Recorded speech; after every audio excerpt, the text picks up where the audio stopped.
are live. Welcome, everybody. Thank you guys so much for taking the time to tune in.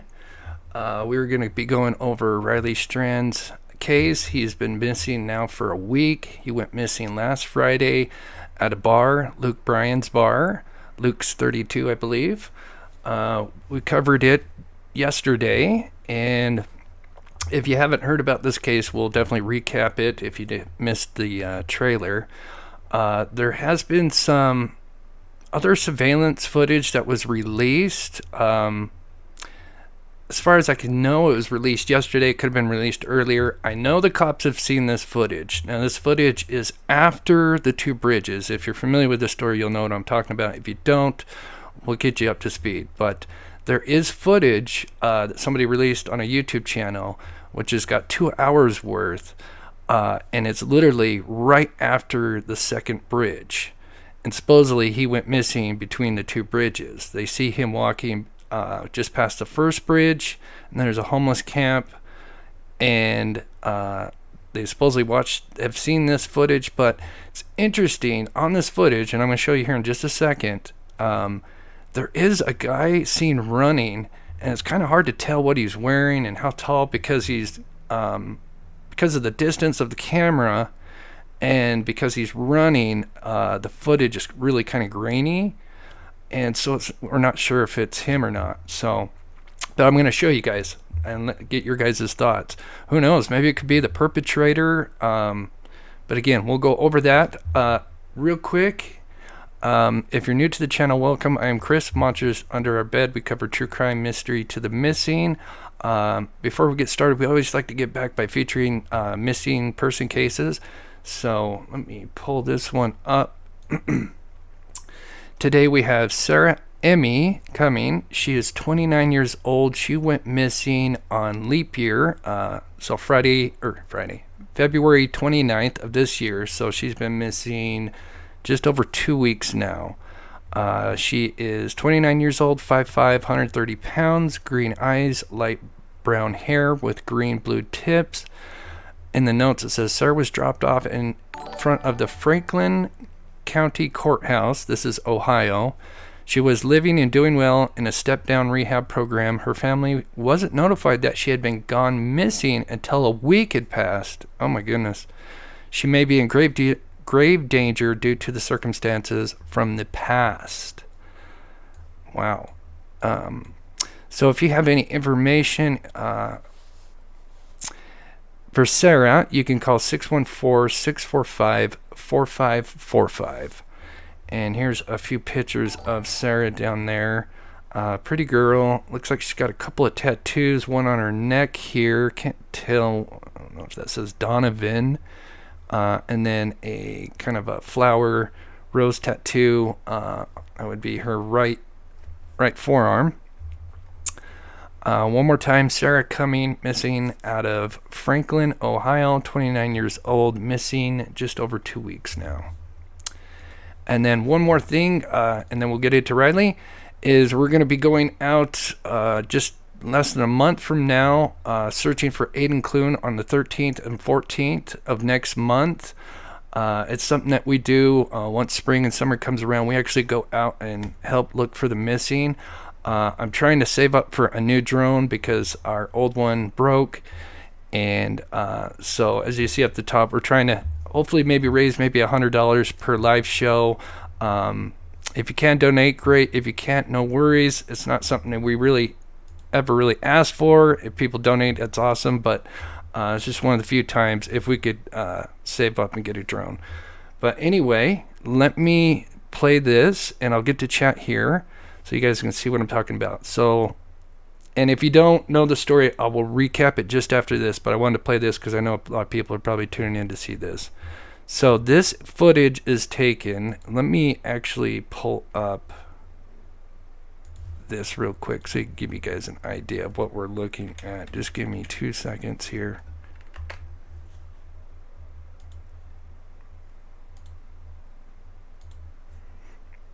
Okay. So Luke Bryan's, the bar is just off Broadway here. Now he supposedly kind of traveled, where is First Street? There's Church. basically the last footage you see of him is right here, and he's kind of walking along. Make sure you guys can see, and he's kind of walking along here, and we'll check out all the footage. But this is Gay Street right here, and from what the law enforcement says is that the cameras show him walking under this first bridge, and there's a camera set here on Gay Street just after the second bridge, which they've talked about, but when we went live yesterday, as far as I know, they hadn't released it, but they did talk about that they had that footage. Anyway, they say that they don't see him on this footage, and somewhere in between these two bridges, something happens. Either he goes into the water or he went to temp. Who knows? They say they didn't see him double back, so really strange. So anyway, I'm going to play this footage. And I know it's going to be kind of hard to see, and I will zoom in a little bit, and we're going to kind of circle back to this, because just in case there's people in here who haven't heard the story, I'm going to play this. So this guy uploaded the footage, and this is, so here is the footage here, and I'm just going to show you what camera we're looking at. So here is Gay Street, and if we zoom in, and so they're saying that he didn't make it past the second bridge, but if we go up here, and we turn around, there is these two cameras. So one of these cameras was uploaded to YouTube, and it's pointing right here. So you'll notice I've got it pointed about right there, and it's about as close as I can get it. And notice, now I've kind of got it zoomed in, but you can see the three trees, the brick. This is the spot we're looking at, and you can see how the brick kind of curves in. Oops. That is what we're looking at right here. So we're looking at this area right here, just after the two bridges. So I'm going to play this so I can get caught up in chat. And there is a guy seen running at 9:54 and 20 seconds. And that is very interesting because that timeline fits with, if he continued going from the last time we saw him, that would actually fit. If he continued going down Gay Street. So let me get it up to speed, and then I'll get to chat here in just a second. Let me take this off. He's going to be coming here in just a second. Now I'm just going to play it normally one time, and then I have it slowed down. Get rid of this. There we go. I'm going to take rid of that for a minute.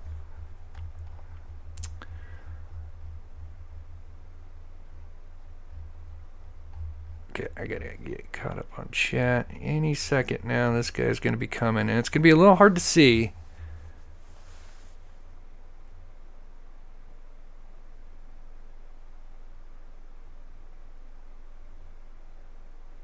I know if I forward it, it's gonna be at 5 minutes and 20. So there it is. Okay, so here's this guy.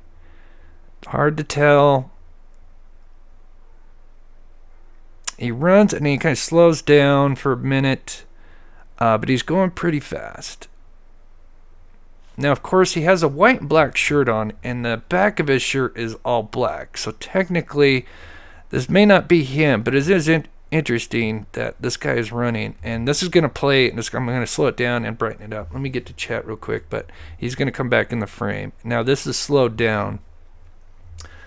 But we'll talk about the timing, and we'll recap everything just for everybody to get up to speed. Jenny Price, thank you so much for the drone fund, the $10. I'm trying to write everybody's name down. So here he is, right here. This is slowed down, so obviously it's really grainy, but he's right here, and he's slowly going. Baby Kisses, thank you so much for renewing your membership. 2 months, that is so awesome. Thank you so much for the support. So he's right about here now. This is slowed down to like 20% because the guy's going so fast. Baby Kisses, thank you so much for the $3. You are so sweet. Thank you so much. Nicole with the $5 says drone fund. Thank you so much, Nicole. Just writing everybody's names down here. Baby, Jenny, and he's right here if you can see him. Wallflower, thank you so much for being a member and the $20 super sticker. You are so awesome. Thank you so much for the support. Sorry, guys, I'm trying to multitask here. So he's still in the frame right here. Like I said, it's really slowed down. The guy appears to have jeans on. It's tough to say what kind of shirt he has on. It looks more light colored. That's why I kind of lean more towards it may not be him. But the timing is very interesting because it's at 9:54. And the last footage, the last time step that we know of, is at 9:46. Although he's caught on a second camera. I'll explain that in a minute. But the walk from where he was basically last seen to this area lines up, which is really interesting. Paula Lee with the $10 donation. Thank you so much, Paula Lee. PJ Slayton, thank you so much for the $1.99.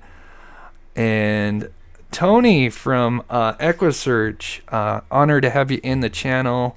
I'm sure many are familiar with EquiSearch and the amazing work that they do. Tony, I had the pleasure of working with him in the Dylan Rounds case. He also helped me, train me on the drone, which is really cool. Thank you so much, Tony. He says, keep up the good work, sir, to help find the missing. I appreciate that so much, Tony. Hope 8 Fair, gifting a Mob Crew membership. Thank you so much, Hope. Stacy with the $20 drone fund. Thank you so much, Stacy. You guys are so awesome. Let me see here where we're at. Okay, so here's one more shot of him. I'm sorry, I can't see the chat because I've got the funding going on. Let me see what you guys are saying. I know it's kind of hard to see. This is another kind of filter I ran just to try different color filters. And then the other thing I did is to try to gauge his height, because there's 2 hours of this footage, what I did is I took a group of people walking that's like 20 minutes later, and I overlapped them to kind of see if this guy's around their height or if he's taller or the same or shorter. And I'll show that here in just a minute. But here is that footage. But let me, we'll recap that and then we'll circle back to this footage and why I think it's possible it could be him. So here's a group of people walking. Oops, actually. And I actually have him overlapped running past him. I know it's probably really hard to see. He does appear, this guy that's running appears to be about the same height as them, but with how far the footage, how far the camera away is from these people, and I've got it zoomed in, it would really be hard to tell. I mean, if this guy was slightly taller, it could be in inches, just because of the angle of the camera. But anyway, let's recap, everybody. One other thing I did want to mention, because you guys, if you were in my live yesterday, I know this has been going around in the discussion groups and posted on Twitter, and this is kind of one of the, I think the first footage that's shown Riley when he's coming down Church Street, and they thought, some people thought they saw this couple to the right, or they thought it was Riley being held by somebody, which is over to the right. Now, he should be coming from this direction because the bar is from this direction. And so I was able to tell, you can actually see Riley running. You'll see his head pop over this car, and then you'll see him coming around the corner. So he actually comes this way. So he's not being held by anybody. I think it's just a couple walking across the street holding hands. And that's this couple right here. They thought he was being held, and you actually see his head, and it's going to zoom in here, and I have the arrow. So here is Riley running, but here you can see his head. And then he pops out. So for anyone that thought he was being held by somebody, and that's why he was running away. I don't think that's what happened. He came from this direction. Sweet Dreams. I think I missed yours. Sweet Dreams. Sweet Dreams. Thank you so much for the $2 and being an amazing supporter of this channel. Thank you so much. All right. Like I said, we'll come back to that footage, but I want to recap just for anybody that's not familiar with this story. So again, we're covering Riley Strand. Went missing a week ago. Supposedly left a bar, Luke's 32 Bridge. This is Luke Bryan's bar. Now, this was posted today because they have obviously cameras in the bar. And this was kind of disturbing because we know that there are cases that people get drugged in bars, and there is speculation, did he have too much alcohol or was he drugged? This is kind of interesting. So in our effort to help Nashville Metro Police Department missing persons investigation of Riley Strand, we proactively provided detailed information quickly after his visit to our business on March 8th. And I'm just going to kind of skip forward here.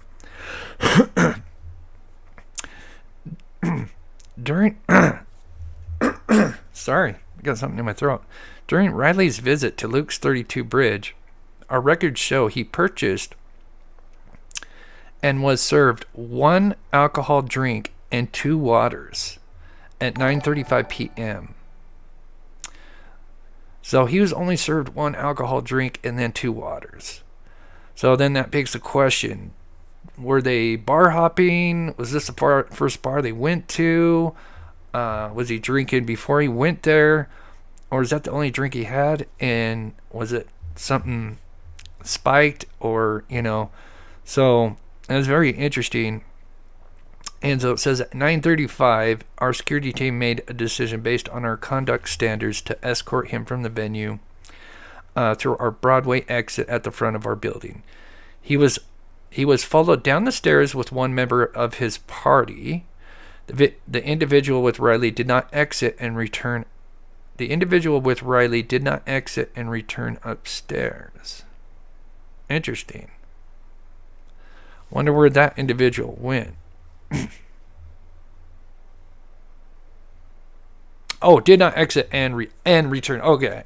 Did not exit and return upstairs. Never mind. I thought I read that wrong.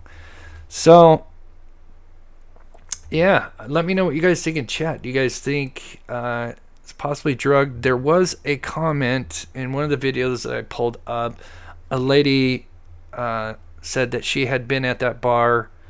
I think I have the actual comment, but she basically claims, I think it was her or a friend, went to that bar and said that she ended up supposedly getting drugged, and she ended up in the hospital, and they tested her and they found some kind of drug in her system. And then she goes on to claim that this is not the first time that has happened there. So that is kind of scary to think about. Yeah, that's what I was wondering. A Long Island iced tea? That is true, Stacy. I only drank for a few years, but I do remember my first Long Island iced tea, and I was his build because I'm 6'3", and at age, I was in my 20s. Of course, I could eat anything. I had a high metabolism, so I was tall and scrawny like him, and so I was probably like $170, and so yeah, it wouldn't take much to get me pretty drunk, but I don't know, man. That'd have to be a strong Long Island iced tea and a big one. So I'm gonna play an article, and then we'll go through all the footage that we know of and add in the new footage that we have in, and I'll explain why it's kind of interesting that we have this guy running, which, like I said, it's weird, interesting. He doesn't have it looks like he has a white shirt on, so I don't think it's him, but it is interesting. This guy's running around in this time frame. The 22-year-old visiting Nashville last weekend for a fraternity formal remains missing tonight. Thanks for joining us here at 6, everyone. I'm Rory Johnston. And I'm Hunter Hoagland. His friends last saw him after he was asked to leave Luke Bryan's bar on Broadway. This story has caught the attention of people all across the country, and Rory, with a lot of unanswered questions. Yeah, so many. We know so many of you care about this, and like us, you're hoping for a positive outcome. News Channel 5's Chris Davis sharing the latest details that we've uncovered. For 5 days, they've searched low along the riverbank and put his picture high up on billboards. But there's still no sign of college student Riley Strain. It's a very sad situation. I wouldn't wish it upon anybody. Music City Wine and Spirits heard about the missing 22-year-old, but didn't think about their surveillance cameras until a construction worker and then Riley's own mother asked them to check. We were able to go back on the cameras at that time and look at the picture more clear and see that it was the kid that was missing. Sure enough, one angle shows Riley stumble and collide with a pole on Church Street, stay on the ground for a moment, then stand back up. Their second angle shows him struggling to get... As if it couldn't get any worse for this poor kid. I mean, who knows? Is he just over-intoxicated, or was he drugged and had some alcohol in the system because he had at least one drink? And then, to top it all off, this poor kid probably... It's possible he could have gotten some kind of concussion or some head trauma. I mean, running like that into a cement pole... I've hit my head on the cement a few times skateboarding. It's not fun, and I've had... acquaintances black out, and I've had mild concussions from hitting their head on the cement. And yeah, if that's the case, I mean, and then of course he's going towards a body of water, which is just, I mean, when it comes to the missing, you always dread when you hear somebody missing, and there's a body of water nearby. There was a case 2 years ago, I want to say a Tony, I can't remember the full name, and you guys may have remembered this story. I covered it. I can't think. I know Tony Ring comes to my mind, but anyway, long story short, he got in an accident on the freeway, on the interstate, with a lady that had 2 kids in her car, or at least one or two, yeah, had kids in her car. And so after the accident, the lady checks on her kids, and she gets out, and she goes to check on the guy that just hit them, and the guy's gone, and sees the guy had just ran across the interstate and towards this park, and that was the last that we'd seen of him. And we covered that, and we noticed that the park had like one main route that went through. And they actually found a cell phone towards the end of that route in the middle of this little park. And then from there was a main trail, and it went right to a river. And sadly, they found him like 4 or 5 days down the river a bit. I hope that's not the case here, but... Church Street.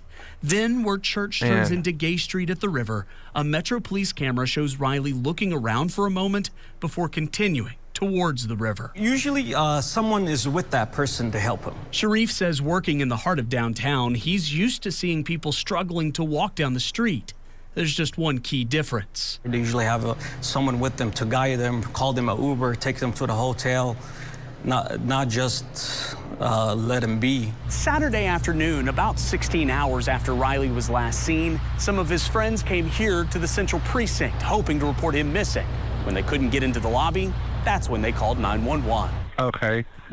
What is his name? His name is Riley Strain. Okay, and what color clothing was he last seen wearing? He's wearing jeans, boots, and a half black shirt, half brown, light brown. So what took so long? According to Riley's family, his fraternity brothers initially thought Riley made it back to their hotel. The next morning, they started searching and stopped by the Davidson County Sheriff's Office first before being redirected to Metro Police. Well, I hope we find him. I hope he's okay. In the meantime, the searches low and high will continue. Chris Davis, News Channel 5. Oh, we hope they find him, Chris. Thank you. We've got another new development tonight as well. The Tennessee Alcoholic Beverage Commission has just launched an investigation. Okay, so we're going to look at all the footage put together here of him. And then there was another piece of information I saw on Twitter. I don't know if this is real or not, so we have to take this with a grain of salt. Let me pull this up real quick before we get to this, and then I'll get to chat here. Because the story is that his friends wanted to go out, with him, but they had to first close their tabs, and then by the time they got out there, he was sadly gone. Now, this was posted by somebody, and, it's easy to make up something. I'm not saying this is, but we have to take it with a grain of salt because I'd need to see more. But this is supposedly an email from Nashville, WZTV, News and You. I mean, that looks pretty legit. And it says, "Hi, Kelly. No, members of Riley's party were required to stay inside the venue to close... No members of Riley's party were required to stay inside the venue to close any open tabs. And no one from our team prevented anyone from Riley's party from leaving the venue with him." So that obviously conflicts with the story of the friends. We don't know. So, I mean, we want to speculate that these are terrible friends and left him. But it is curious, and we'll have to keep an eye on that. Let me get to these real quick. Marie G, thank you so much. Drone Fun with a heart. Thank you so much for the $10. Marie, you are so sweet. Thank you so much. Jenny Price, again, huge supporter. Thank you so much. Drone Fun. Progress report. How close are we? I would say we're about 35%. After this show, we may be a little bit closer. I would say maybe 40% of the way there. I'd have to kind of tally it up and stuff, but somewhere around there, 30-40%. Maddie's mom with the $2 donation. Thank you so much, Maddie's mom. Says Drone Fun. Hey, it's Jay for the Drone Fun. Thanks for all you do. Thank you so much. Hey, it's Jay for the membership and the $1.99. And Eye of the Storm, Tarot. Thank you so much for the $15 donation, Drone Fund. Thank you so much, Eye of the Storm. You guys are so awesome. Okay. Oh, wow. We got over 800 people in here. Yeah, the math ain't math, and two different stories. Yeah, like I said, with a pulse like that, you have to kind of take with a grain of salt because we need a little bit more. But we will talk about that because I thought I saw an interview where one of the family members confirmed the friends' stories that they had to stay and pay their tab. So could maybe the bar be trying to kind of just put out a statement watching their back, or maybe that statement's not true, or maybe the opposite. Who knows? Okay, so let's just look at the footage all together. We have Luke 32's bar right here. He's supposedly kicked out. They say 9:35. This says 9:40. Now, his hotel, actually, before we get too far ahead, his hotel, so anybody that doesn't know, Riley is not from Nashville, Tennessee. He's from Springfield, Missouri. They were just kind of going out for a formal, this guy, early spring, to go out for the weekend. I'm not sure how long they were planning to stay. So obviously he's not familiar with this place. His hotel was actually at the Tempo, which is, we'll just plug that in real quick. There it is. So he should have sadly went.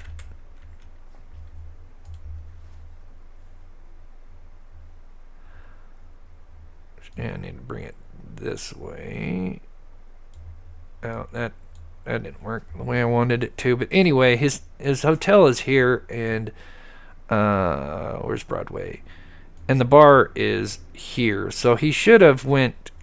Sadly he went the wrong way.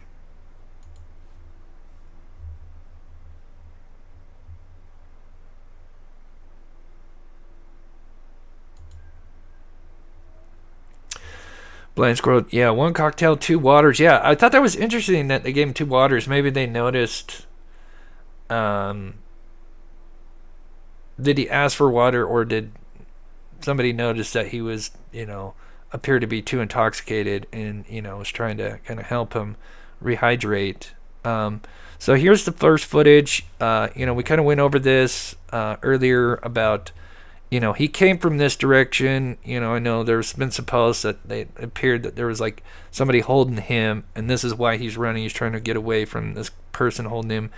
It's not. It's just a couple holding hands crossing the street. You can see him. We played it earlier. He's running this direction, which would be the direction that would be coming from the bar. But sadly, yeah, he runs, slams into this cement pole. Takes a minute for him to get up, and clearly,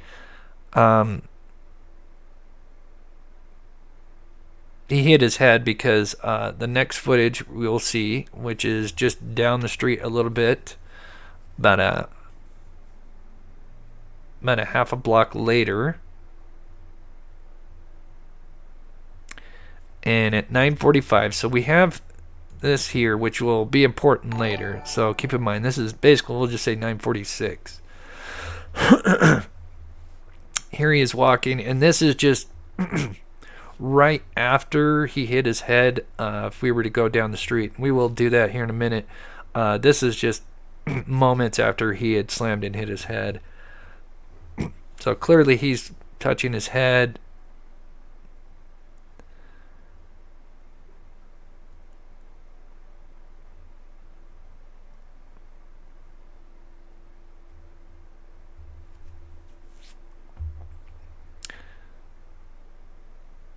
Oh, this is out of frame. That's okay. All right. There he is.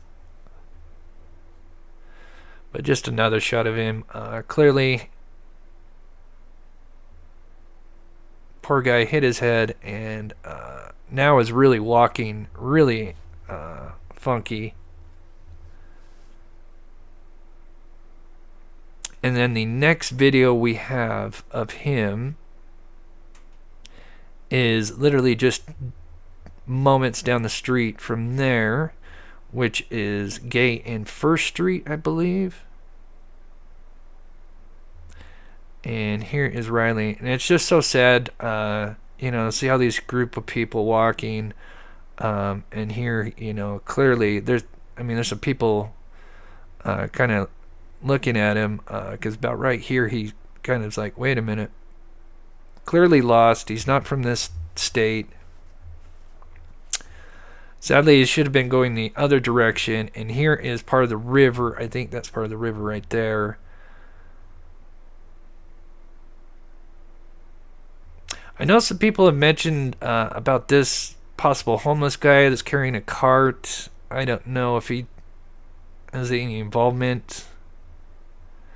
I know that there's been, because there's a homeless camp that's between the two bridges. I believe there's two homeless camps. And that is the very supposedly at least one or two, I think, is it two now, homeless people have supposedly said that they thought they had seen him. And then there was a woman that called into the Pascal show. She apparently feeds some of these homeless people there.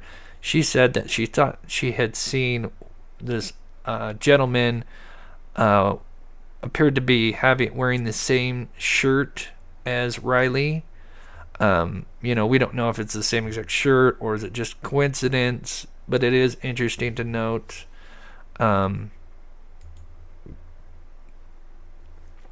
No, they have not found him yet. So from here they say they get his last cell phone ping at 9:58, and then there's footage, of course, that we watched earlier, and we'll watch again. If you missed it, you came in late, we're going to watch it again. But there is also cameras just past the two bridges. But according to the law enforcement, between the Woodland and the James Robertson Bridge, somewhere in between there, he disappears, basically. Because they don't see him coming back on this camera, and they say they don't see him on this camera, although there's this guy that's running, which it's really hard to tell what he's wearing. And like I said, that's footage we watched earlier, and I will play again. Here's some about a 4-minute video of them speaking with the family. And then what I also have is more of that footage from Gay Street just after the bridge, and we'll kind of watch that and see if there's any other suspicious stuff, because I haven't had a chance to watch the whole 2 hours. We're not going to watch 2 hours, but I got it down to like 20 minutes, in the target time frame that's, something would happen, I'd assume. And during that, we have the press conference, which was played yesterday or the day before. That is the very last sighting of Riley Strain, right next to Cumberland River. It is a very that unique seems to be where shirt. the police are focusing their search, on foot and by boat. That is true, and in Just the Joe. air. Riley's family and friends have come to help out, and 2 of them are with me live tonight. Chelsea Strain is Riley's cousin, and Chris Dingman is a friend of the family. Thank you both for coming on the program tonight. Chelsea, can I just start with you? Are there any updates yet? Anything that the police have told you? A lot of people are trying to keep me out of it as much as possible. Chris knows a lot more. The family's mostly talking to him about it. Chris, do you know anything? There are details. Have you heard anything, Chris? Any updates from the last bit? Yes, actually this evening we had a candlelight vigil here for Riley at his hometown in Springfield, and we had an excellent turnout. Literally moments before we went to the vigil, I was talking to family members that are currently downtown Nashville searching, and we have found another homeless person that had acknowledged Riley had been in that area. This now makes 2 people that has done confirmation. These are areas that the camera had stops. We don't have any footage, and basically the areas where his phone quit pinging.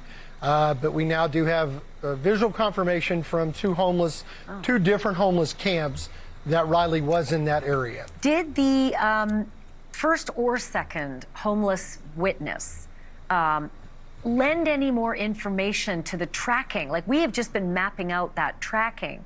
Did this new witness, this new homeless person, lend any useful information to the search? So I'm just going to pause this real quick. Some of these pictures are just under the bridge. Some are under the first bridge, and I think it's kind of in between the 2. So if you're just wondering what these pictures are, these are kind of so to the right of this picture here would be Gay Street, and this would be the Woodland Bridge, I think. I'm pretty sure, because I don't see another bridge here, so the James Robertson one should be behind us. So just to kind of show you, this is kind of around the homeless camp, apparently. Where we're at right now, and it's still a little confusing because this literally come about 5 minutes before we went to the other vigil tonight.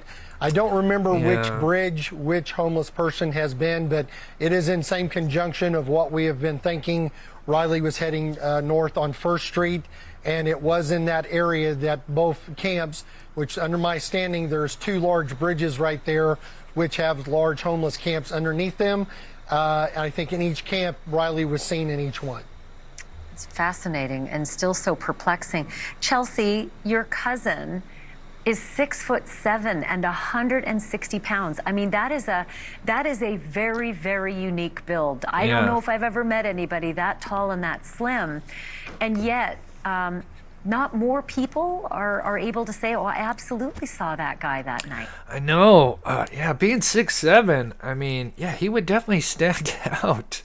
I mean, so I can't imagine anybody not, forgetting some kind of confrontation or, some kind of interaction with him the night he went missing, just because he's just tall. And then obviously, we don't know if he was drugged. It's certainly possible. He's clearly under the influence of something. And then on top of that, has some kind of head injury. We don't know how bad. And so this guy's stumbling around, would certainly stand out. And then, the shirt. The shirt definitely kind of sticks out. I know that's would be kind of normal for Nashville, but still.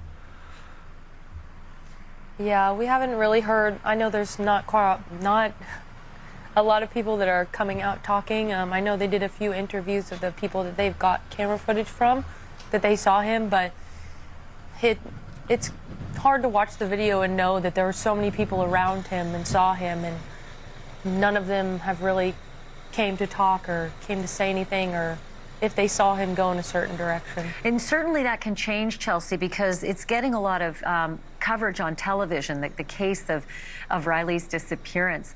And hopefully that will yield someone from that night who actually sees these videos and remembers, yeah, I was there, and I do remember seeing that guy. Because again, you know, he's very unique. His stature is very, very unique.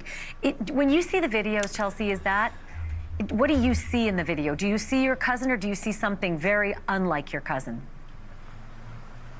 I do not see Riley in any of those videos. That's just, I've never seen him like that, and I've been with him many, many times and many certain occasions, and I've never seen him act or walk like that ever.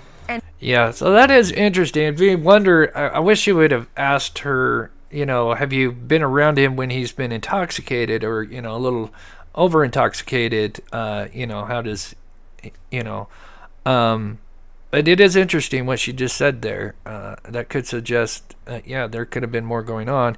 Plus, he hit his head, so, I mean, you have that factor too as well. It's not normal for him to wander off by himself, want to be alone, maybe take a couple days, just sort of check out.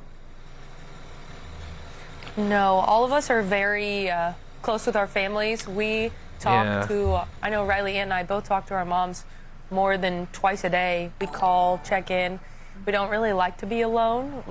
We're very friendly people. We like to be around people all the time. So for him to wander off by himself and not just stand there or try to wait somewhere for his friends is just not like him.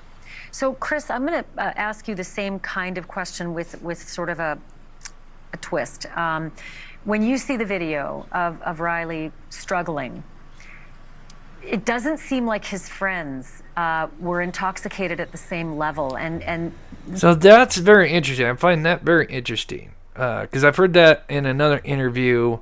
So that would be interesting to note, you know, did they bar hop, or was this the first bar they went to?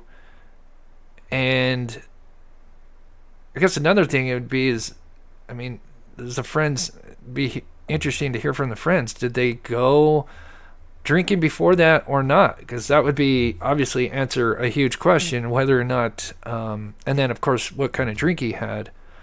Yeah, did he eat? I could kind of see maybe a big Long Island iced tea, and if he was on an empty stomach, maybe getting pretty inebriated. But man, again, if his friends weren't on the same level, it is some red flags. There are a lot of people who have some theories about that. Do you? We have some theories about possibly what would have happened at the bar. It's been wild that we've had such an excellent outpouring of people from Nashville, one trying to help find Riley, sending us information. We've had people that has sent us case situations of something similar to Riley's. We've had over 100 of those sent to us in the last 3 years. That's happened there. Me personally, I've known Riley since he was born, and he's like one of my kids. I do not see him. Riley was very loving, very affectionate. He was extremely non-confrontational, which amazed a lot of people. He is a very tall kid. We called him our little sailboat because he was just so skinny he could just blow anywhere. But the things that we were told that happened in the bar situation just does not track with the Riley that we have known and been with our entire life. Several people that was in the vicinity at that bar has made the same comments watching the videos. Other fraternity brothers from even the past that has been brothers with Riley. We've yet to have anybody that said, oh yeah, I've seen Riley in a position like that before. That's interesting. So here's a look, because we kind of mentioned this for those that are not familiar with this area. It's kind of the way he went, it's almost like because he's intoxicated from in one way or the other by something. But sadly, it seems like kind of gravity just kind of took him the direction he went, because obviously he went the wrong way. And I say gravity because he's kind of going downhill. And I wonder if that's why it'd be interesting to know why he was running at that first part. But as you can see here, this is the direction he'd be going down. As you notice, it starts to go downhill here.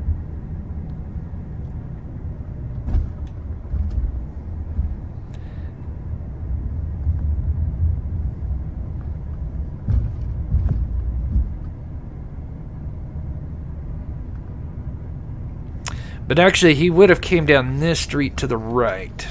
So he's going to go straight, but he would have came and he would have ran around in between this taco stand or whatever this is here, or it's a delicious burger. He would have came and ran in between a couple of cars in this burger stand here. And sadly would have slammed into possibly this pole here. But as you notice, it's downhill. So it's kind of sad to think about. He's maybe just trying to keep from falling over, and he's just the hill is just kind of guiding him in a way. Stacy, thank you so much for the $20 donation. You guys are so awesome. We're getting so close to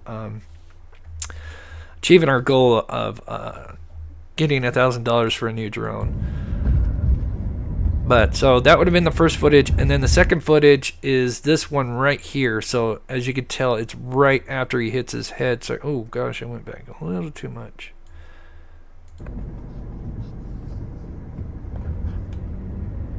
So should have been a camera. I think that's the Wine and Spirits camera that faced here, and then he's seen right here, and this is where he's kind of walking. He's holding his head.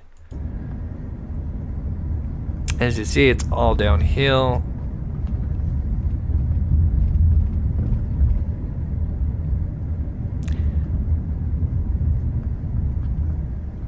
And then this intersection, we see him walking across. And so, one more time with the footage. And if you guys came in late and missed the footage that we showed at the beginning, we're going to play that here in just a minute. And I'm going to explain why I thought it was kind of interesting that we see this guy running. You and I last talked. Any updates? Okay, so interview with family, and then we'll look at the footage if you missed it at the beginning with the surveillance footage that's after the second bridge. From the investigation you're able to share with us? Still pretty few. I mean, not quite moving as fast as what we'd hoped. We still don't have the watch data. We do know from our meeting yesterday that they have seen the footage inside and outside of Luke Bryant's bar now. That's such a great comment. I'm just saying, do we know if the phone and Apple Watch, so for those that are newer to this case, he did have an Apple phone and an Apple Watch. Now, for some reason, the phone last pings kind of just after he's seen on that one camera where he's crossing the crosswalk, and he almost turns back around. Just after that, supposedly phone last pings, which is interesting. But yes, apparently they're still trying to get the phone records, from what I understand. Which made us feel. But yeah, that's better. a great comment. Ryan can tell you exactly the footage we're needing now. We're still trying to get camera footage off of buildings that are where we have the last known video of. Yeah. So we need that kind of help immediately. Let's talk about some of that footage. You know, we got our hands on that footage, I mean, just hours after we talked to you a Debbie, couple that's days sweet ago, of you. showing Riley walking downtown. You know, there's one part in the video where he stumbles.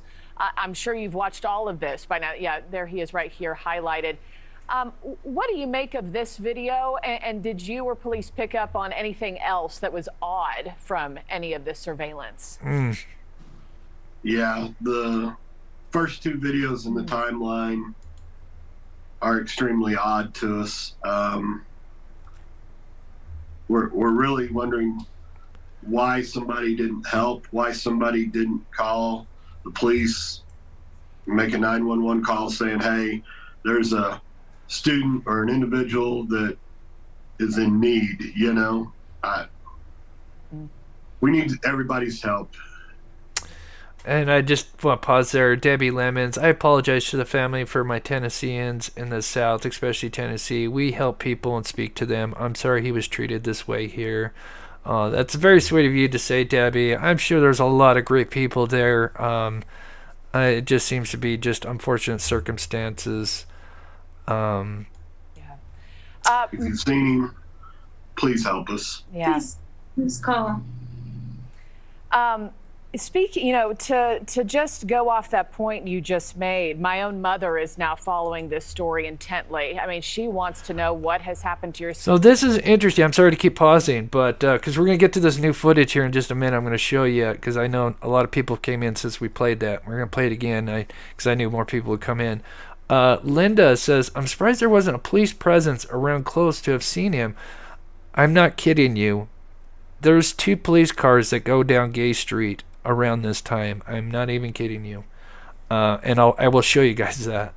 I would have thought it would have been heavily patrolled in that area. It is, actually. And I will show you that there is 2 cop cars that go down Gay Street around the time that this happened. And I'll show you that. It's caught on that footage that we have. Son, my mom was also wondering, do you want that bar to be liable? We know that Riley was asked to leave because he had been overserved. I mean, do you want that bar to be held responsible at all for not making sure that Riley, I don't know, got in an Uber or was in the right hands once he left their premises? I feel like there needs to be some accountability put somewhere. This stuff shouldn't be going on, putting people out if they're in that kind of condition. There needs to be some accountability, but right now we're staying focused on the direction we need to go with the investigation. We feel like time is very critical at this point, and there's camera footage that needs to be reviewed that seems to be going slower than what we want it to go. We're in several days, and we're not getting answers about where his last known location was. Michelle, at one point you see Riley in one of these videos, you see Riley stopping, almost unsure of where to go. Reports say Riley told his friends he was walking back to the hotel. Based on what you've seen from that footage, was he even going in the right direction back to where they were staying? He is not. It looks like he's turned around. And I think part of that is gravity. It would be interesting. It's still a big question in my mind why he was running at that beginning part. Confused as to where he is. I mean, he's in a strange town. It's hard for a mom to see, and it's hard for me to see all these people around him and not helping him. Any idea if he hopped in an Uber? Have you checked his Uber history? Is he the type of young man to get in a car with somebody he didn't know? There's not anything to indicate that he grabbed an Uber. It wouldn't be like him to jump in a car with anybody else. Yeah, as far as I know, the records, like his debit cards and stuff, none of those, there has been no charges since he went missing. So as far as any credit card activity, debit card, whatever, there appears to be none since he went missing. And as far as I know, they haven't found anything. I don't know. I'm assuming maybe he just had the wallet, the phone, and the Apple Watch. I don't know if he had anything else in his pockets. I don't think he would have had car keys. Maybe a hotel key, maybe. Possibly. That's all I could think that he would probably have on him. Nancy says, is there any footage before entering the bar or at the bar to see if he was stumbling prior to entering? Yeah, there is. They have cameras outside the bar and inside the bar. They did release the report. Now, that hasn't been shown to us.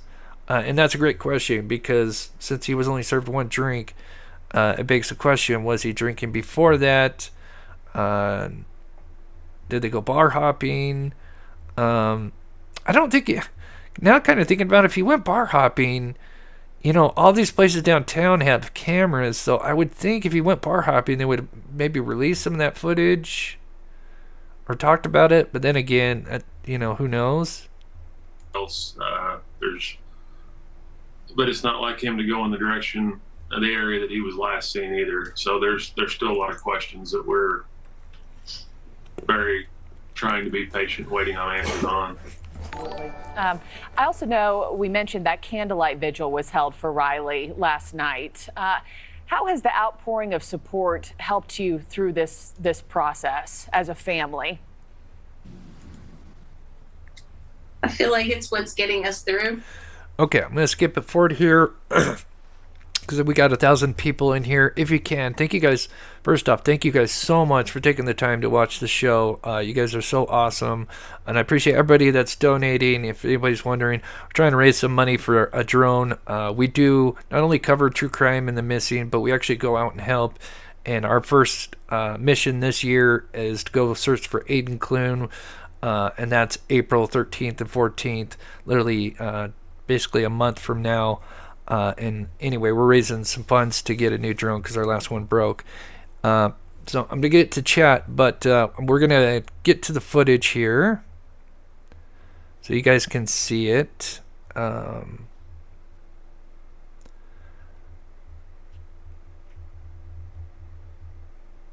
Okay, I know what I'm going to do. Okay, so I'm going to play this real quick so I get to chat. What I'm doing is I'm following where he supposedly walked. Keep an eye on this because then I'll show you guys where the new surveillance footage has been released, as far as I know, yesterday. Cops have had this footage, but there is something interesting on this footage, and we're going to go over it again. Henry Dog, good to see you. Happy Friday, everyone. Henry Dog, thank you so much for the $50 donation. That is so awesome. Really appreciate your support. I hope you're doing well and being safe. Daisy Love for the drone hugs. Thank you so much for the $5. You are so awesome. Thank you so much. More coming in. You guys are awesome. Just Joe, becoming a member and supporting the channel. That is so awesome. Thank you so much.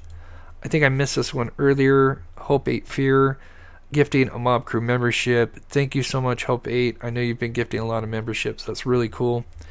I'll get to some more. So real quick, this area right here, I just want to go back here. So from what they say is he traveled this direction. And as we go down, this is Gay Street. Now, as you'll see, there's a bridge coming up. And now they say that there's another piece of surveillance camera that shows him somewhere around this area before this first bridge, which is the Woodland Bridge. And so anyway, we got this first bridge. And then there's a little bit of space after that, and this is where the homeless camp, I believe, is under this bridge, somewhere under here. And after that is the James Robinson's bridge, and then apparently there's supposedly a homeless camp under there, I believe. But somewhere between these two areas here, he's lost. They say that they don't see him on this camera footage, what we're going to look at here in just a second. And from the footage, that's the cameras that are before the first bridge, they say, they see him walking towards these two, but they don't ever see him double back. Which means somewhere in here, something possibly could have happened. Either he went in the water, he could have been attacked, many scenarios, or he could have continued down Gay Street and they may have overlooked it, which we're going to look at here in a second. Gil, let me write this down. I'm going to start writing names down. Gil, with the Canadian $10 for the drone fund. Thank you so much, Gil. You are so sweet. Thank you so much. Pamela Hayden with the $10 super sticker. Thank you so much, Pamela. K9 Dream Dog. Drone Fun, the respect I have for you is immense, Chris. You are such an empathetic, honest, caring guy. Thanks for all you do. XX Meg. Thank you so much, Meg. That is so sweet of you. We have an amazing community. I love you guys so much. You guys are my family. Not kidding.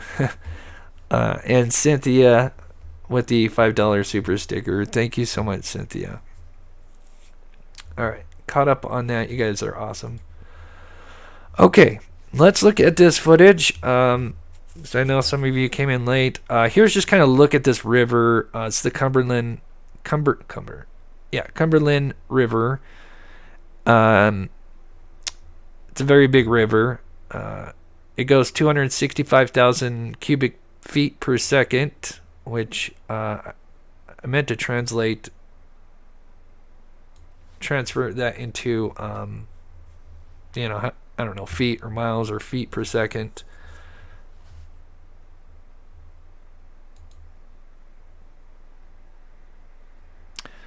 Okay, so here is the footage in order now with the new footage.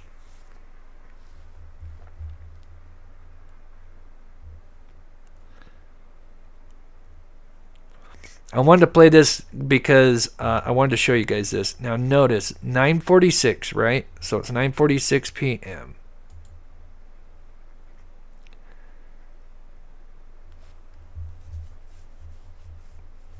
Now from where he's at that 9:46 spot, and this is Church Street. It'll become important here in just a second.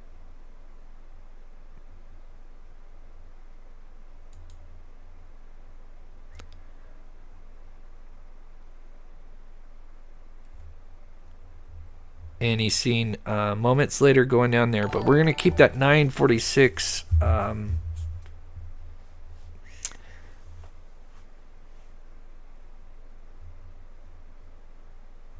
wait for it here just a second. Him seen one more time, and as far as we know, this is the last footage except for one other footage that we haven't been shown that shows him apparently walking down Gage Street a little bit more, because this now curves to the left and kind of goes parallel with the river. And so then somewhere around in there he loses a cell phone ping. But here, look at this. All right, so where I have it right here is right where that 9:46 mark, okay, where we had seen him. This is just after he hit his head and he's walking, he's holding his head. 9:46, right? Now, the camera footage that we have, that I'm going to show here in a second, that we showed earlier, that camera is located just after the second bridge on Gay Street, right in front of this building. And I marked it exactly where we see this guy running. So from the time, if we did, Google Maps and how long it would take to walk from where that 9:46 to this camera footage here, 8 minutes. So 9:46, 8 minutes, that would be 9:54.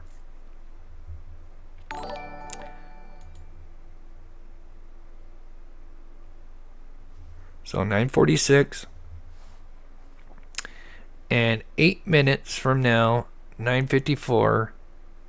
If he continued going that way at a normal pace,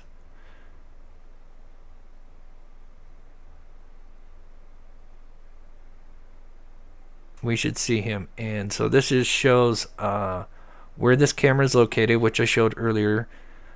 There's these little cameras that are perched.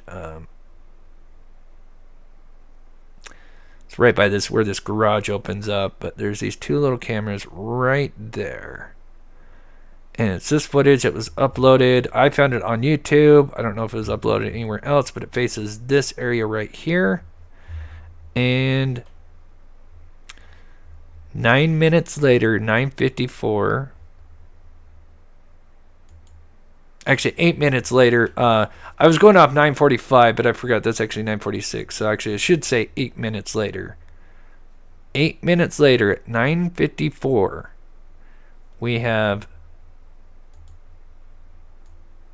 and I apologize because it's going to be pretty quick, but I do have a slowed down version, and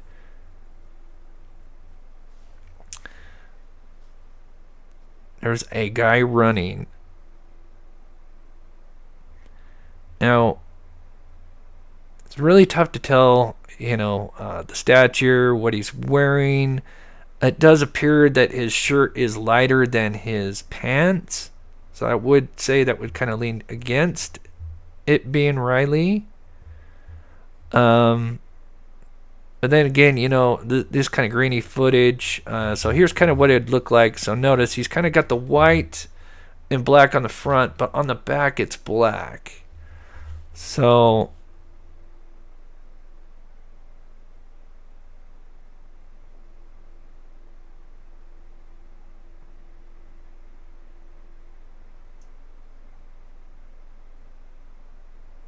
I think I slowed this down. Okay, here he comes.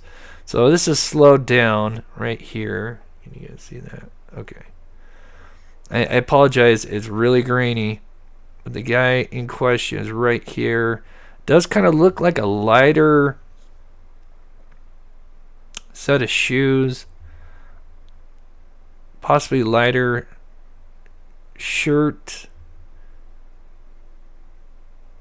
But it's so interesting that from 8 minutes from the 946, if he continued that direction, there's this guy running. So the other question, if that's not him, did this guy attack him and is running away?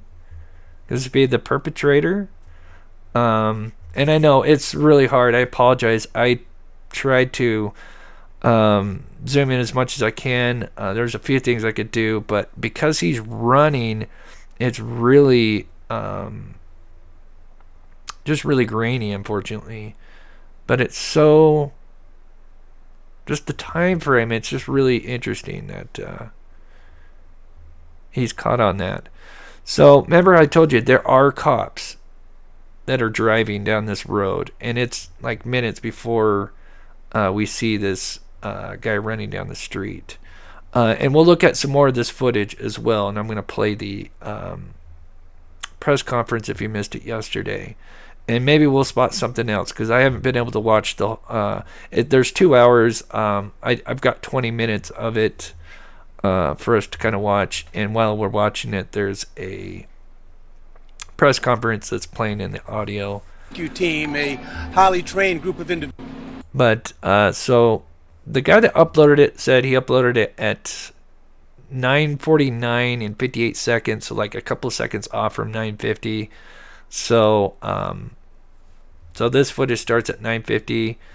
So keep that in mind, and then we're gonna let this play. And we do see a few people walking, but you'll notice there's 2 cop cars that'll come about 3 minutes into this.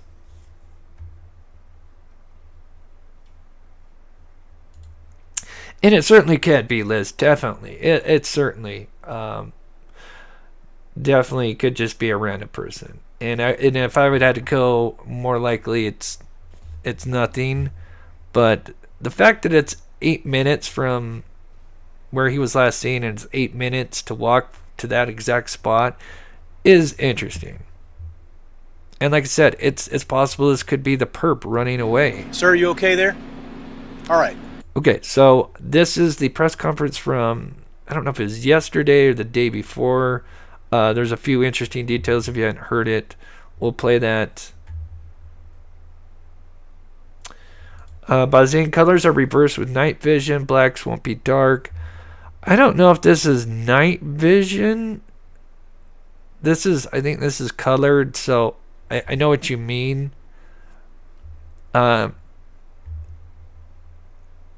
But the pants... So as you have seen today, the police department's urban search and rescue team, a highly trained group of individuals, have been searching the river bank and the river itself using a sonar-equipped boat.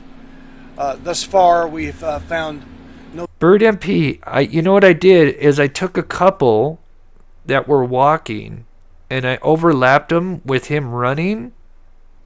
I'll show that after this. If you want to check that out. I did play that at the beginning. I'll play it one more time after this, because we might spot something that we may have missed.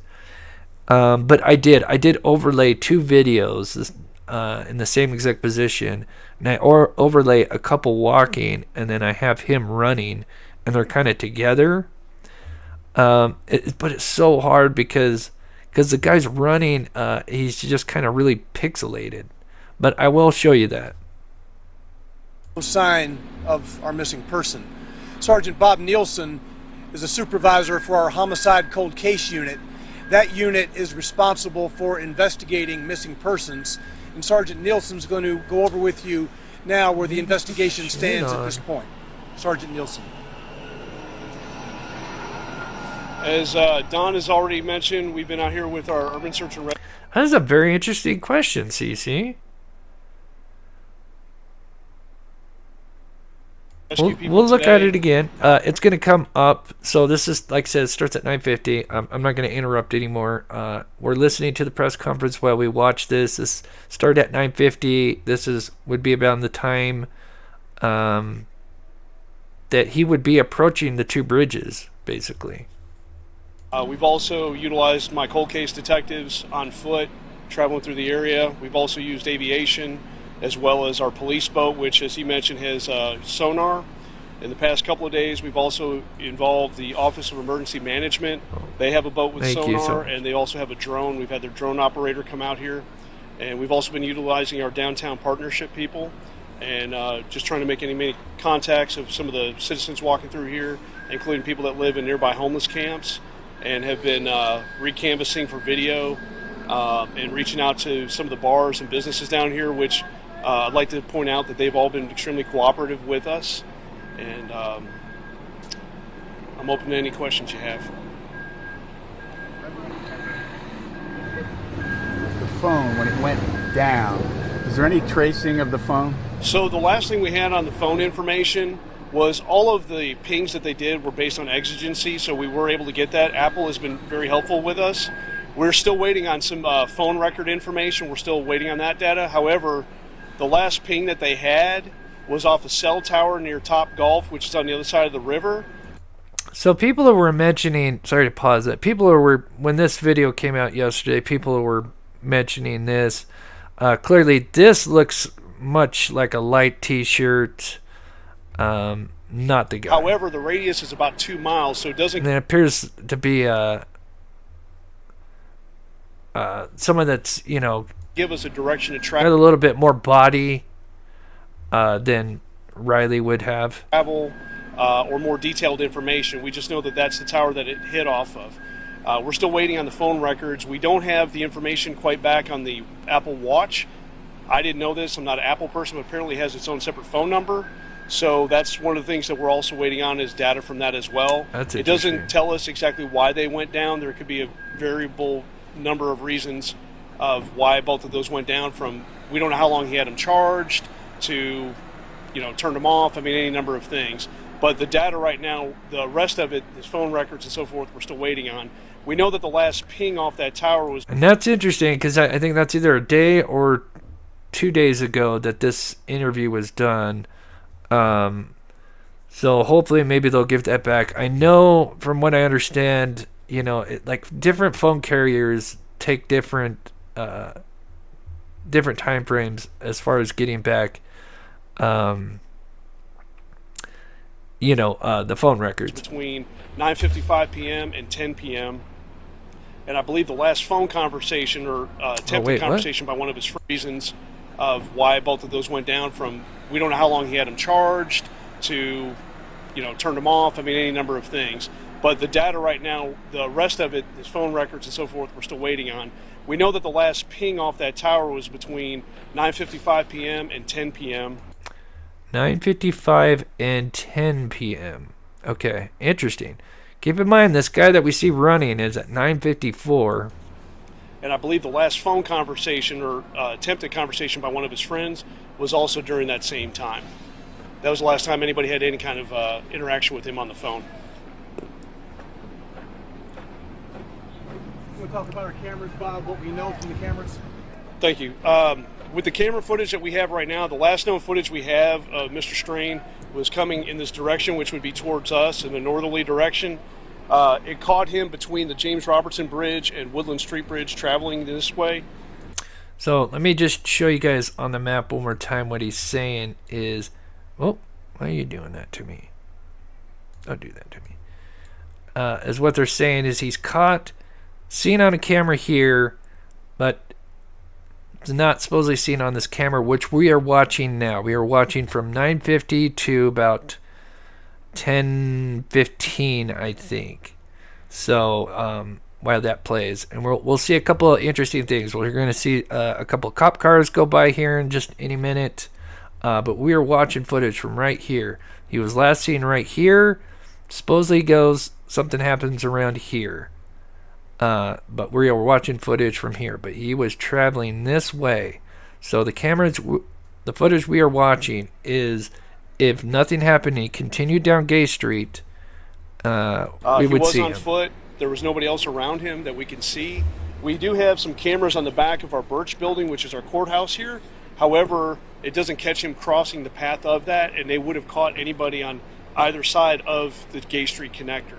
So at this point, we're kind of back canvassing, if you will, going back, possible route he may have taken from Broadway up 3rd, down towards Church Street, down in this direction, to look for any other cameras we may have missed, as well as look for any other potential employees at some of these businesses that we can talk to that may not have been here past few days, but might have been here Friday night. So we're still going back and looking for more cameras and more witnesses. The homicide unit, so there's really no way to tell whether the end of this story will be an accident or a criminal situation right now. You can't tell that. There it is. No. So look at this right there. Someone asked me earlier about the cops. So this would be about 9:53ish, somewhere about in there. So it is so interesting. And guess what? There's not just one. There's absolutely no indication whatsoever there's any kind of... There's two. And they are literally driving through right where he is supposedly in between these two bridges right now. From the time frame. They are literally passing him and may not even know it. Now, he could maybe be in the homeless camp at this point if he went down in there. But they are literally just past him. These two cop cars just literally just passed him. Foul play or other crime involved. It's crazy. This is strictly a missing person investigation at this point. Obviously, those things can always change. We just don't know. But right now, all of our resources are dedicated towards finding him. We're not conducting a criminal investigation of any type. So we're utilizing all of our detectives and our other resources, as we mentioned, in just looking for him, because like I said, there's no indication he was in a fight or argument with anybody on the street as far as we know right now, or anybody in any establishment he may have visited. So we're just solely looking at this as a missing person case. Is there a way that... Yeah, it's crazy.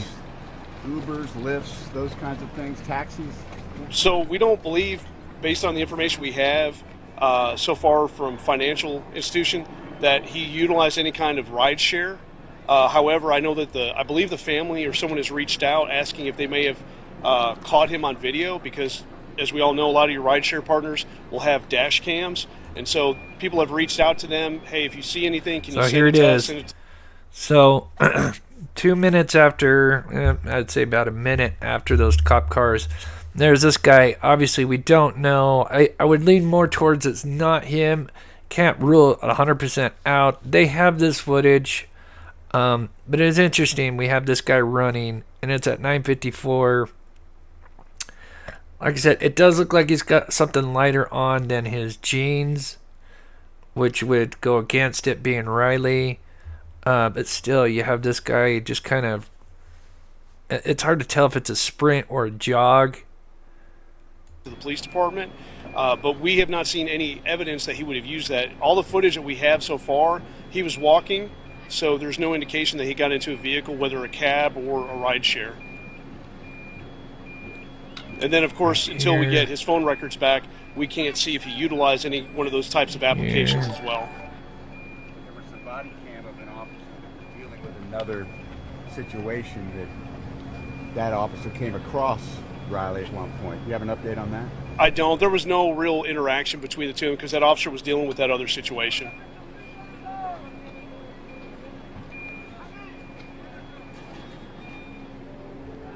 Everybody good? Any other questions? Moved away from. It's possible. Now here's a slow motion of this guy running. So I was just telling them that basically we've been utilizing our urban search and rescue people as well as our police boat. They've gone up and down the bank. They've made multiple sweeps. Urban search and rescue has checked several areas, including any dilapidated buildings, as well as there's a storm drain that people will use sometimes. So they've been doing that, as well as we've had our cold case detectives actually walking the Greenway all the way up towards Jefferson Street because there's kind of interesting. This guy that's running, it's almost either I don't know if he runs into something. That's why it kind of make me wonder if it was Riley, because he runs and then something right here slows him down, and since it's so grainy, you can't tell, did he kind of run into something, which then if that was, it kind of makes you wonder, is it Riley, running and then stumbling again? But then he slows down from here. There's a lot of residential new buildings up there that you can't get to by vehicle. You can get to the buildings, but you can't get behind them. So we're trying to utilize everybody on foot, on boat. We've utilized aviation. Office of Emergency Management has come out the past couple of days, couple of times, both with a boat, with sonar, as well as with their drone. And then also, I don't know if many of you are familiar with the Cajun Navy, United Cajun Navy. There's a couple different organizations from Louisiana, but they also have members in other states, including Tennessee. They've also come up here to assist us with an airboat and some of their resources from private organizations to also assist in the search for Riley. Is there anything unprecedented about what's going on, or is this just a natural course of things that you do this investigation? It's just a natural progression. With a missing persons case, people go missing for various reasons. Some are voluntary, some are not. Some could be due to a medical incident. Right now, we have no idea what happened with this gentleman. We don't believe that there's any crime involved, however, so all of our resources... That is true, Tenacity. He could have had his shirt pulled off. He could have had a shirt under that. That's a great... Yeah. It's certainly plausible. Right now are dedicated towards locating him, and then once we find him, he's right to try to see if there's now. any kind of medical attention, this something is slowed down, that he may need. And obviously we're looking for a positive outcome, and so, but we're open to all the information that we get. We're still utilizing our Crime Stoppers. A lot of people think that that's just for crimes, homicides, robberies, so forth. But we've also utilized that for people calling in, and I've been getting Crime Stoppers tips every single day regarding possible sightings or any information that people think that they have. I mean, you name it, people call us, we're checking it out. We've also provided our information so they can contact us, either me directly by email, my lead detective, or our public information office, our social media, Facebook, Instagram, all that. So we're utilizing absolutely every resource we can possibly think of at this point.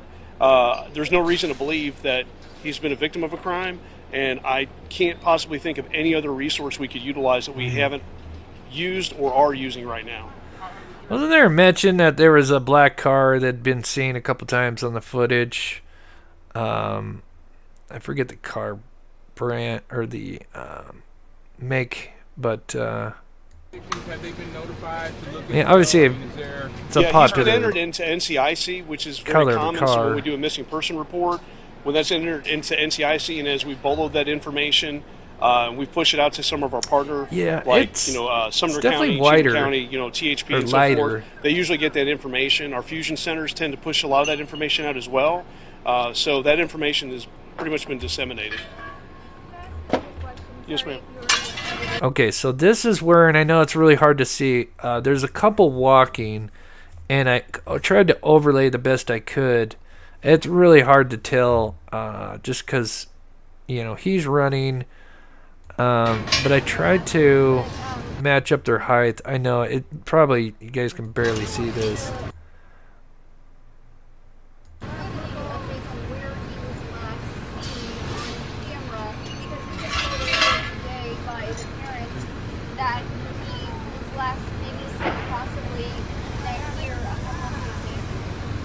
That's true. So actually back in this direction, this first bridge is James Robertson Parkway. The next bridge is Woodland Street. He was last seen between those two bridges traveling in this direction, and that's the last footage that we have. I think that was around 9:52, 9:53, somewhere in that range. Oh, interesting. 9:52, 9:53. 9:52 and 9:53. They're saying the footage that has captured him right here. So let me do something good. Well, too much. Okay, so let's do this.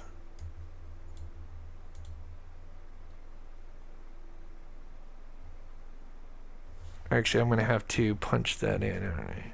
So, okay, Street. That work? Or can I just drag this? Sorry, give me a second here. Oh, I know what I can do. Okay, I know what I can do. So there's that, and then let me just do. So that is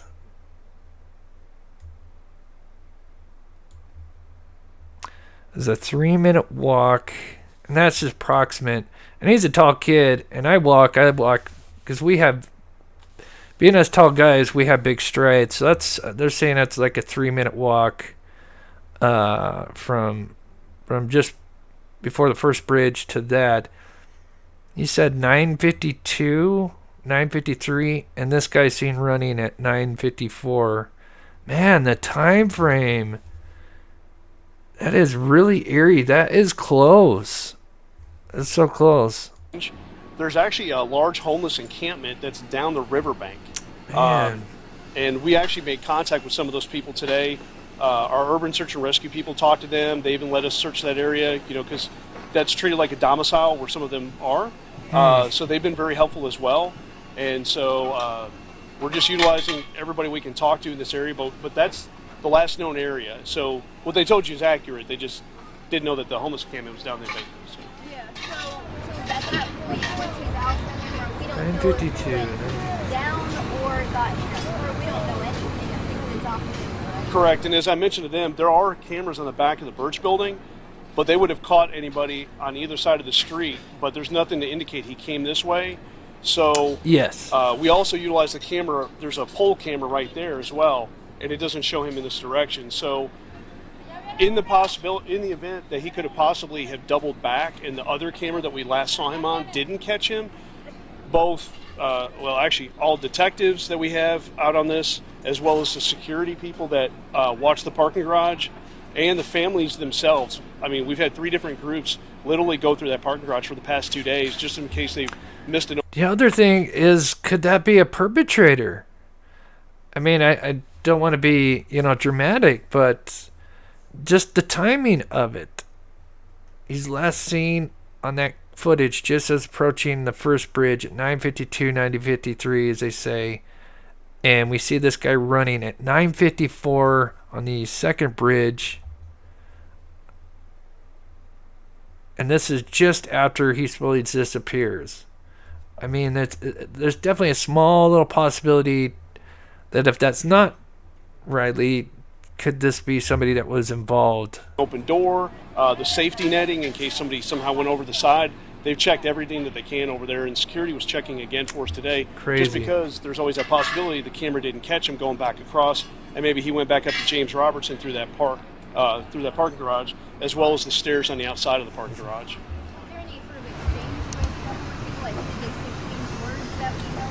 Not that we've seen on video. I know some people that have called in have thought there was, but we haven't seen any evidence of that.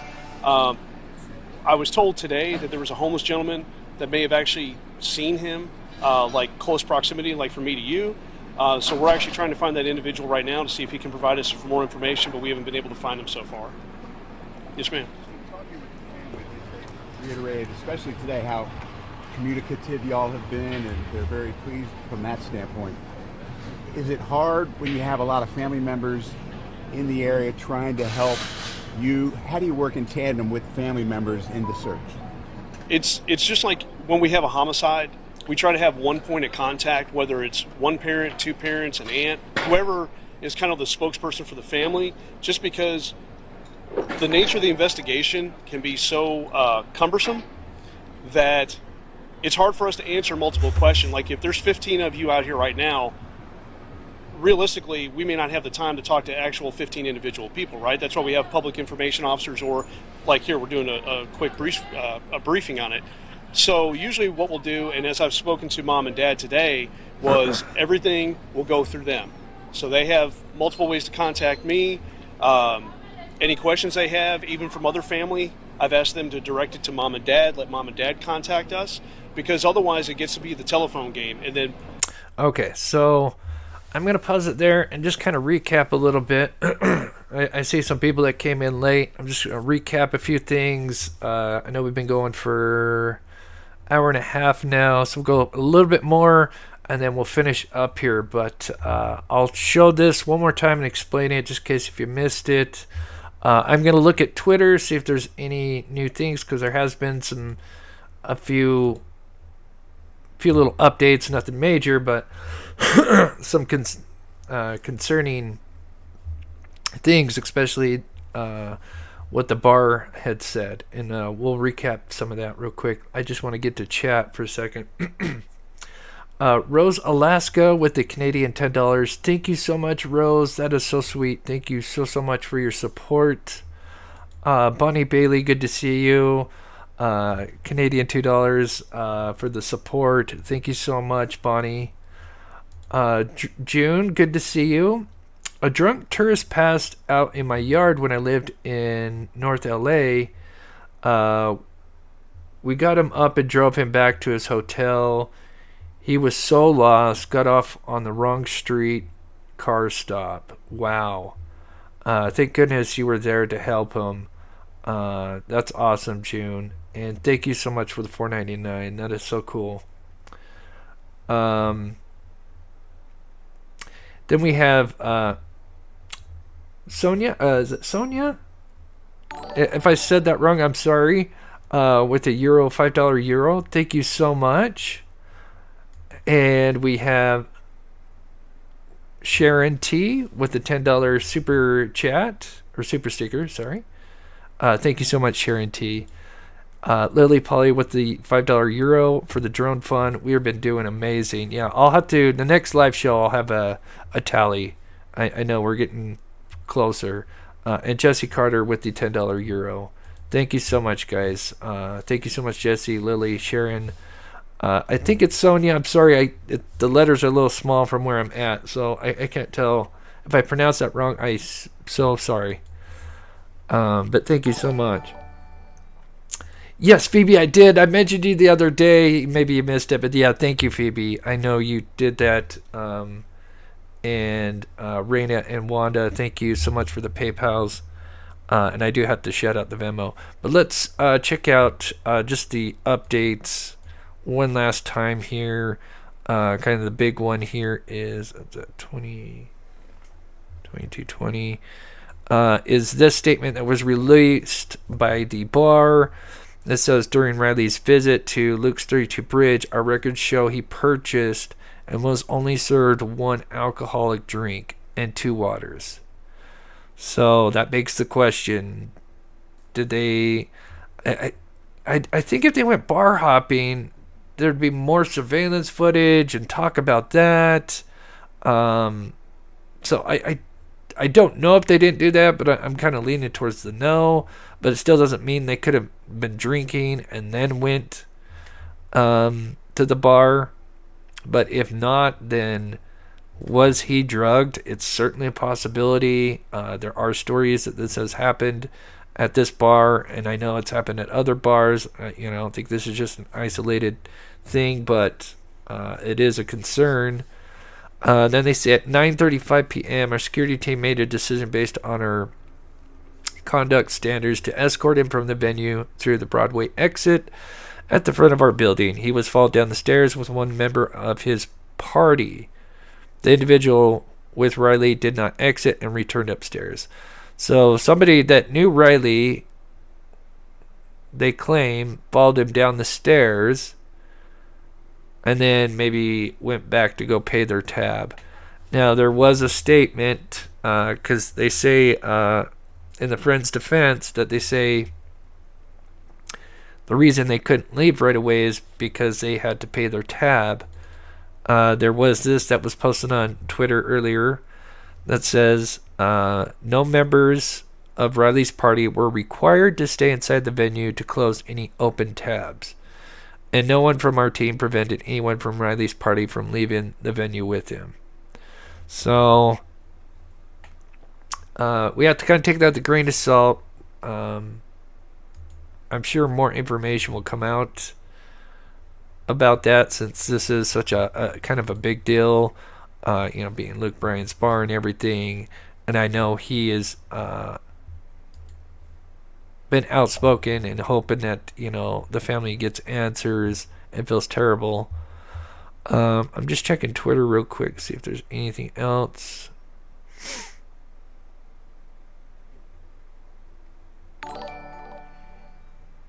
Oh, whoa.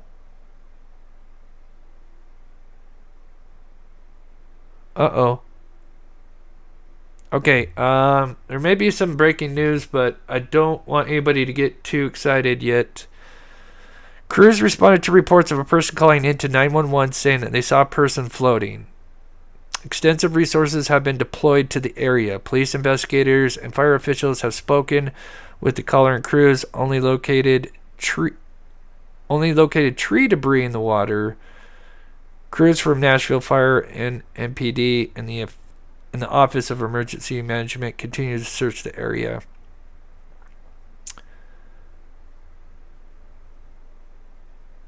Okay, so a person called 911, saw a person floating.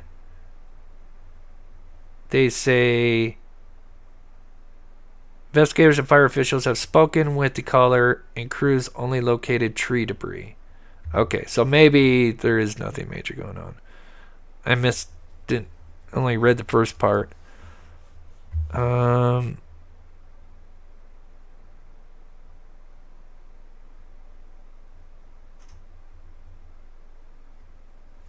Interesting. Just seeing if there's anything. It's really hard, you have to be very careful when looking at Twitter and seeing anything. Let's see if there's any updates.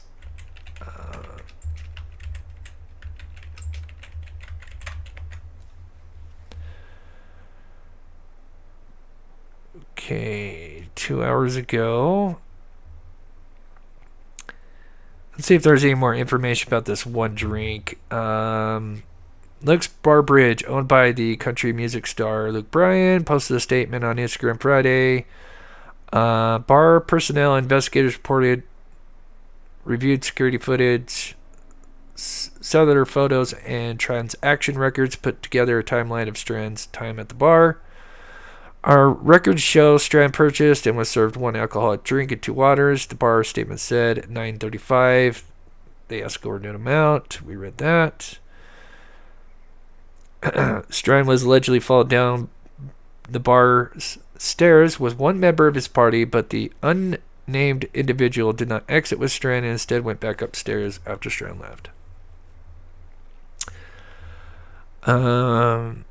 Yeah, so weird. There's so many different description of his height. Strand's described as 6'5", although they mentioned 6'7". So maybe he's in there.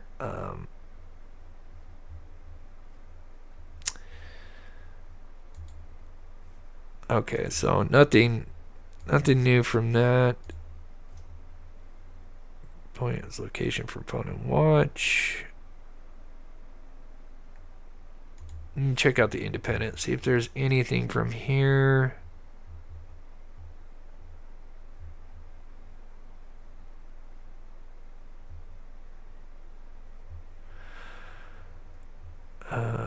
everything we know so far. Anything new? Nothing there. Here is the Metro Nashville PD, which actually, those are probably the people to follow. Let's see what they're saying.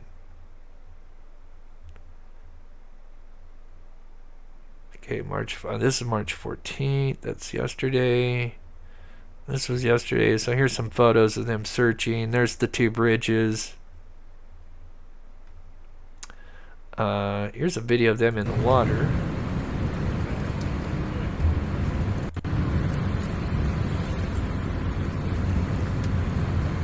Oh. Man, that's scary. It's got some steep spots there. I mean, oh God, if you were if you were inebriated or drugged, whatever, I mean, look how steep that is. I mean, if you just ended up somewhere in there, there's no way with his condition that he would be able to traverse this in a proper way without just stumbling. And with us tall guys, there's one thing that I can remember about, like I said, I didn't drink much. I turned 21, I drank for a few years, but I was never a big drinker. But I had some fun for a few years. But I do remember, with us tall guys, we're kind of, because, we're taller, we don't have that lower center of gravity, if that makes sense. So, it's a lot easier for us to, kind of wobble and gravity takes us, if that makes sense. But man, that is some steep spots right there.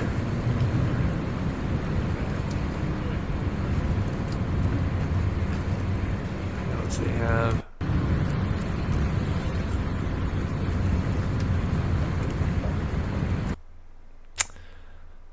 That's it. That's the video there.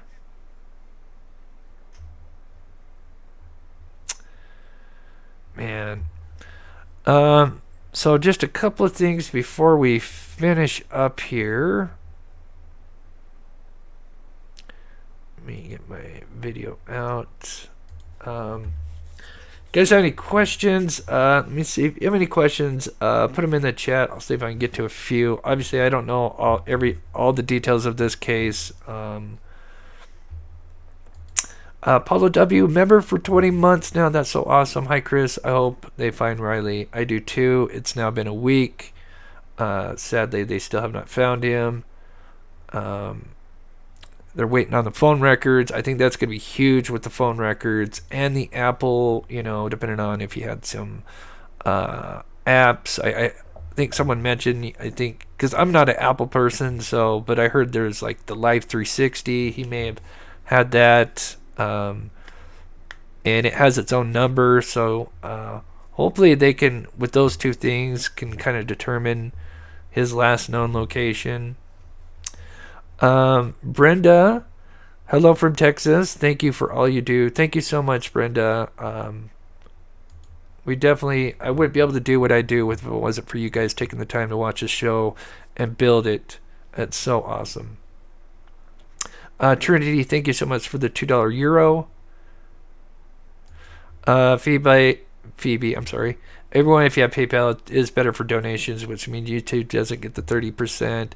Yeah, YouTube does take a little percentage of it. It does. Does suck, but anything definitely helps.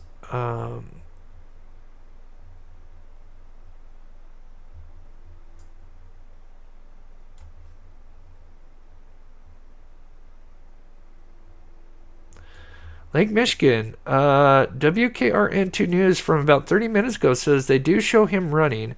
I believe in the area you showed the unknown runner.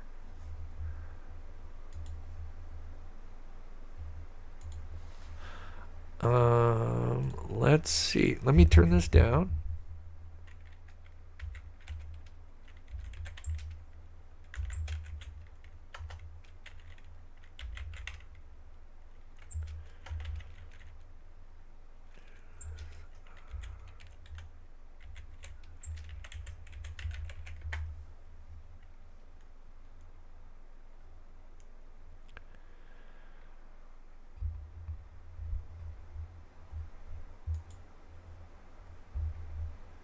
And it may be hard to find that certain article. News. God, every website is different. I may have to look that up after. Interesting, though. If you can email that to me. Oh, here's a video it'd be interesting to see. Recordings This is the homeless camp. I guess this would be kind of Hey, it's interesting to Dana look from at. StreamYard. I'm so excited to announce that. Thank you, Mark. A homeless encampment and the Cumberland River remain This the is focal posted an points hour of ago. search efforts for a missing Missouri college student, 22-year-old Riley Strain. Good evening and welcome to News 2 at 5. I'm Bob Mueller. And I'm Haley Wilkes. It comes as the owners of the bar where Strain was last seen release new details on what happened that night. The University of Missouri student was kicked out of Luke Bryan's Broadway bar just 1 week ago. Various surveillance videos show him stumbling north. This last time we see him on video near First Avenue and Gay Street. Kendall Ashman talks to a family friend who says they are leaving no stone unturned.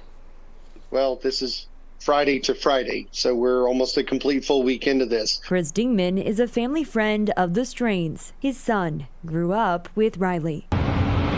While law enforcement and Riley's family search every day in the water, sky, and on the ground, Chris sifts through hundreds, if not thousands, of online messages. In the evenings, I get together with my leads and all the stuff I'm pulling off the internet versus what they've had on the ground, and we put our heads together. So far, these surveillance video clips and a few conversations with the unhoused is the only evidence they have. We have had a very, very good experience with them.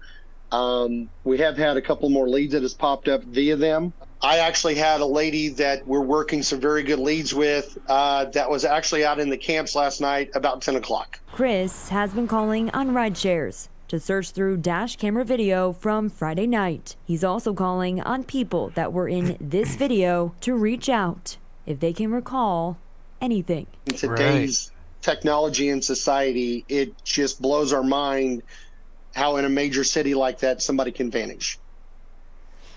And we did receive a statement from the group that manages and owns Luke Bryan's bar. They write in part that they handed over all the security camera footage, photos of Riley, transaction records, and staff accounts to law enforcement. Now they're Okay, just a couple more things and we'll finish up here. I'll play that one last time if you guys want to see it, one more. But it is so fascinating that, let's see. We have this guy running.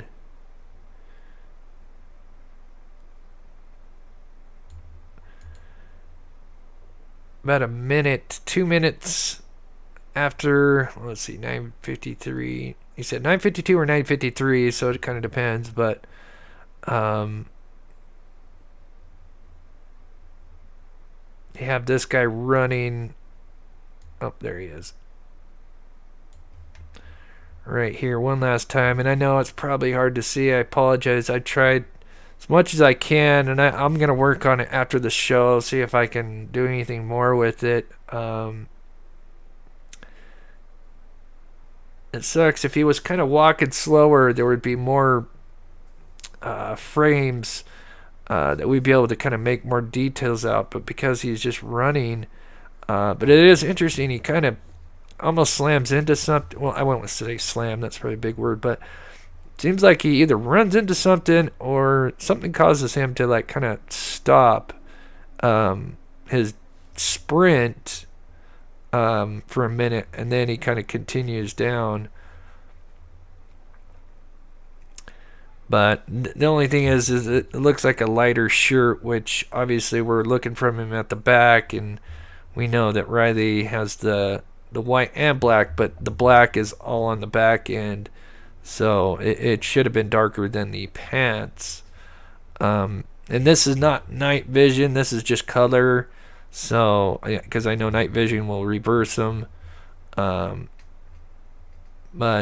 again, I mean, it is interesting that you have this guy running right in the time frame that Riley was last seen, just walking that direction minutes earlier, like a block away, or about a block or less from that between the two bridges. It is kind of interesting, the timing. And then the weird thing, you know, yeah, we got the two officers driving by, and that's another thing that's so sad, is that there were two officers. They literally passed Riley in some form, whether he's down in the homeless encampment. These two officers unknowingly, I'm sure, passed Riley and had no idea. I wonder if these guys have dash cams. There's two of them, right? Two cop cars. Wonder if these guys know that these guys passed by, and if they had dash cams, which I would bet more likely, at least with the two cars, one of them had dash cam on them. Hopefully on and recording, and they could have caught something, because they are literally, if anybody's not sure where we're looking at, we are looking at this road. So these cop cars, the only place they came from is Gay Street, which is, he's seen here, he's walking, he's caught somewhere here. They are traveling on Gay Street. There's nowhere else they would have came from. So they would have had to either turn down here or here, either one. They're literally driving right in the time frame that he's gone. They could have captured him on the dash cams. I wonder if they know that. Maybe I'll email them and ask them, make sure they have that. So yeah, that's the best I can do for now. I do appreciate everybody taking the time. If you haven't already, please hit that like button. That gets his name out there, plus the people that we feature in the beginning of the shows. But yeah, maybe they caught something on their dash cams and they don't know it. Oh, you want to see when he fell?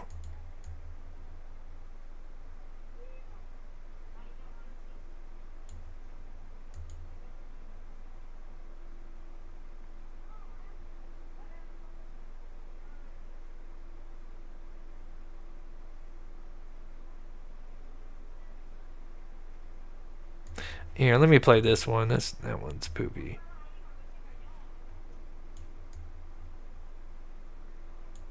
Oh. Yeah, this one. I need to find the original of that. I cannot find for the life of me the original. Like, there's always edited versions, but yeah, he runs right into that bad boy. Sadly, that poor kid. Ugh. You know, with the possibility of being drugged, I mean, we don't know, but just being heavily intoxicated and then a possible concussion. Jeez. Absolutely terrible. Anyways, I think we may be live tomorrow, if not Sunday. Just got to see, because there's still a lot going down. There's a lot of stuff going on with Delphi, because their court, we got the big court date less than 2 months away, and so there's all these things. And of course, we have a court date for March 18th, Monday. It's going to be a contempt hearing. I don't think that's going to be huge. It's not going to be televised. But from there, it just seems like there's just going to be a lot of documents coming out. And then, of course, everybody's wondering, with the Madeline Soto case, obviously, of course, the same date, Richard Allen's going to trial May 13th. Stefan Stearns is going to trial May 13th. In Florida, that's just for the battery charges, he still hasn't been charged with murder in her case, which is so crazy. So, yeah, a lot to go over. Lake Michigan. It was WKRN News 2 titled Effort to Find Missing 22-Year-Old Riley Strand, something like that. Okay, I will write that down. And I will definitely look into it, Lake Michigan. And thank you so much for the $10. I do appreciate it. I just quickly, before we go, I just want to shout out two people from Venmo. Kimberly P. and Lisa K. Venmoed me yesterday. I didn't get a chance to see them or thank them yesterday, so thank you so much. Tony, always an honor to have you in here. Tony from Texas EquiSurge. Always honor. Hope you're doing well. Hope you have a wonderful weekend. Prayers for the Strand family, and hopefully they get answers. Paula, I think I think I missed yours. Paula W, thank you so much for the $5. No, for show. Is a person running maybe chasing after him? I don't know. I don't see anybody before and after him. There's kind of a gap. But I will take a closer look at that.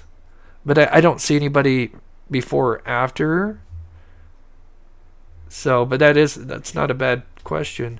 Melissa Walker, thanks, Chris. I hope Riley is found soon. Thank you so much, Melissa.